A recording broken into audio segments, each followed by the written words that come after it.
আসসালামু আলাইকুম রহমতুল্লাহি ওয়া বারাকাতুহু। প্রতিদিন একটি সুন্নাহ আমল ভিডিও সিরিজের আজকে সপ্তম দিন। আজকে আমরা হাই চেপে রাখা এ সম্পর্কে কয়েকটি সুন্নাহ আমল জানব। রাসূল সাল্লাল্লাহু আলাইহি ওয়াসাল্লাম অলসতা ও দুর্বলতার প্রকাশ অপছন্দ করতেন। হাই তোলা যেহেতু আলসেমির লক্ষণ, তাই সেটাকে যথাসম্ভব চেপে রাখার নির্দেশ দিয়েছেন তিনি। আবু হুরায়রা রাদিয়াল্লাহু তাআলা আনহু বলেন, রাসূল সাল্লাল্লাহু আলাইহি ওয়াসাল্লাম বলেছেন, হাই তোলা শয়তানের তাড়নায় হয়ে থাকে। তোমাদের কারো হাই এলে যথাসাধ্য তা চেপে রাখবে। তোমাদের কেউ যখন হাই তোলে, হাঁ করে, শয়তান তখন হাসে। সহিহ বুখারী 3115।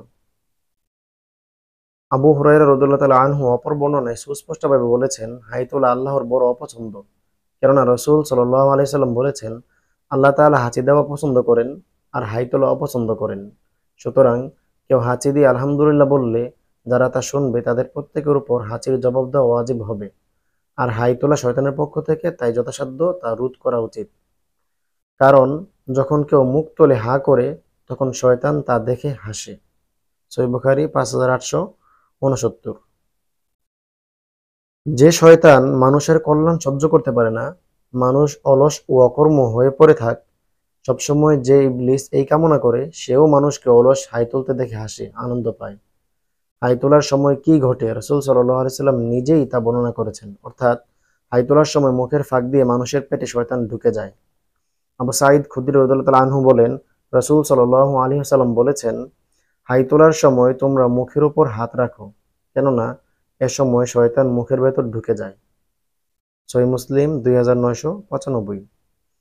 আবু হুরায়রা রাদিয়াল্লাহু আনহু থেকে বর্ণিত অপর বর্ণনায় তিনি স্পষ্ট করেছেন, পেটের ভেতর ঢুকে শয়তান সে আনন্দের হাসি হাসে। তিনি বলেন, হাঁচি আল্লাহর পক্ষ থেকে আর হাই তোলা শয়তানের পক্ষ থেকে হয়ে থাকে। তোমাদের কারো হাই এলে সে যেন তার মুখে হাত রাখে। যখন সে আ শব্দ করে, তখন শয়তান তার পেটের ভেতরে থেকে হাসতে থাকে। আল্লাহ তাআলা হাঁচি পছন্দ করেন আর হাই অপছন্দ করেন। সুতরাং যখন কেউ হাই তোলার সময় করে, শয়তান তার ভেতরে থেকে হাসতে থাকে। সুনান তিরমিজি 2746 নম্বর হাদিস। নামাজের সময় আসা হাই সবচেয়ে নিন্দনীয়। এ সময় হাই আসা শয়তানের তাড়নায়। রাসূল সাল্লাল্লাহু আলাইহি সাল্লাম এটি বিশেষভাবে বলেছেন। আবু হুরায়রা রাদিয়াল্লাহু আনহু বলেন, নামাজে হাই আসা শয়তানের তাড়নায় হয়ে থাকে। তখন তোমাদের হাই এলে তোমরা যথাসাধ্য তা চেপে রাখো। সুনান তিরমিজি 370। নামাজে কাজেই আমাদের উচিত শয়তানের পছন্দনীয় এ কাজ থেকে নিজেদের বিরত রাখা। অগত্যা যদি হাই এসেই যায়, তবে আওয়াজ না করা, মুখে হাত রাখা, কারণ তা করলে শয়তান আর ভেতরে ঢুকতে পারে না। তো আল্লাহ তাআলা আমাদেরকে এই আমলটি করার তৌফিক দান করুন। আর প্রতিদিন আমরা কমপক্ষে একটি সুন্নাহ আমল জানার চেষ্টা করি এবং জেনে আমল করার চেষ্টা করি। আসসালামু আলাইকুম ওয়া রাহমাতুল্লাহি ওয়া বারাকাতুহু।